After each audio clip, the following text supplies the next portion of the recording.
করব কাজ, করব দেশ, সবার আগে বাংলাদেশ।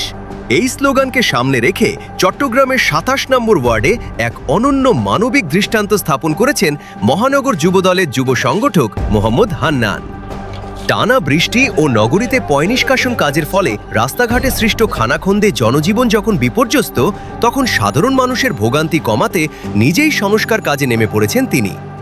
সম্প্রতি অতিবর্ষণের ফলে ২৭ নম্বর ওয়ার্ডের বিভিন্ন গুরুত্বপূর্ণ সড়কে ছোট বড় গর্তের সৃষ্টি হয়।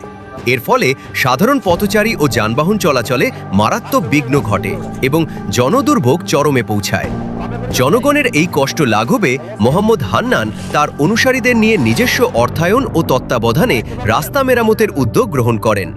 এ বিষয়ে যুব সংগঠক মোহাম্মদ হান্নান বলেন, রাজনীতি মানে শুধু ক্ষমতা চর্চা নয়, বরং মানুষের বিপদে পাশে দাঁড়ানোই মূল লক্ষ্য। বৃষ্টির কারণে রাস্তাঘাটের করুণ দশায় সাধারণ মানুষ যে ভোগান্তির শিকার হচ্ছিল, তা দেখে আমরা বসে থাকতে পারিনি। আমাদের এই ছোট উদ্যোগ যদি স্থানীয়দের চলাচলের কষ্ট কিছুটা হলেও কমায়, তবেই আমাদের সার্থকতা। শুভ কাজ গর্বে দেশ, তারেক রহমানের স্লোগানে বাংলাদেশকে এগিয়ে নিয়ে যাই। আমাদের নেতা জনাব তারেক রহমান সাহেব বলেছেন, বাংলাদেশ জাতীয় দল বিএনপি একটি সুসংগঠিত দল। বাংলাদেশ জাতীয় দলের কর্মীর দ্বারা যাতে সাধারণ জনগণের জানমাল যাতে কোনো ক্ষতি না হয়, আর দুর্যোগের কারণে পানি জমা থাকার কারণে রাস্তার আসলে অনেক কিছু সংস্কার বাদ ছিল, আসলে পানির কারণে করতে পারে নাই। আমরা দেখেছি গত 2 দিন যাবত এখানে মানুষের যাতায়াত অনেক কষ্ট হয়। আমরা আমাদের নিজের থেকে, তারেক রহমান বলেছে, জাপানের মানুষ যদি নিজেদেরকে পরিষ্কার রাখতে পারে, শহরকে পরিষ্কার রাখতে, এলাকাকে পরিষ্কার রাখতে পারে, আমরা কেন পারবো না?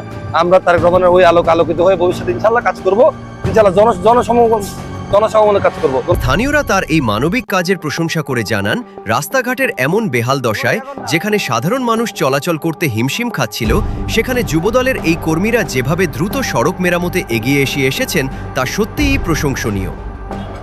জিনিসটা অনেক ভালো হয়েছে। আজকে 1 সপ্তাহের উপরে বর্ষার কারণে এখানে হাঁটা চলাচল সাধারণ মানুষের অনেক কষ্ট হয়ে গেছে, গাড়ি চলাচল যাওয়া আসা। তো এটা আজকে 1 সপ্তাহ এভাবে করেছে। উনি কাজটা যেটা করছে এটা অনেক ভালো কাজ করছে। ওটার জন্য ওনাকে ধন্যবাদ জানাই। সব জায়গায় জানি সাধারণ মানুষের গিয়ে আসে, গাড়ি চলতেছে, জনগণ হাঁটতেছে, ছোট ছোট গাড়ি আসতেছে, চলাফেরা কষ্ট হচ্ছে। কষ্টের কারণে আমরা দেখতেছি অনেক স্বাভাবিক সমস্যার কারণে আমরা মেরামত করার চেষ্টা করতেছি।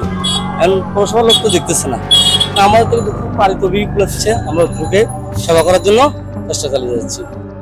এখানে এলাকার ভিতরে সবাইকে মোটামুটি যতটুকু পারে তবিক কুলায়, অতটুকু সে মানুষকে দেখাশোনা করে, যতটুকু তার তবিক কুলাচ্ছে অতটুকু সে মানুষের উন্নতির জন্য চেষ্টা করে যাচ্ছে সে। উল্লেখ্য যে, নিয়মিত জনসেবামূলক কাজের মাধ্যমে মোহাম্মদ হান্নান ইতিমধ্যে স্থানীয়দের মাঝে ব্যাপক পরিচিতি অর্জন করেছেন। সংকটময় সময়ে তার এই ভূমিকা এলাকায় বেশ ইতিবাচক আলোচনার জন্ম দিয়েছে। নেদেরও জনকল্যাণমূলক কাজে এগিয়ে আসতে অনুপ্রাণিত করবে। তারা আশা প্রকাশ করেন, ভবিষ্যতেও এ ধরনের মানবিক ও জনসেবামূলক কার্যক্রম অব্যাহত থাকবে। এখন না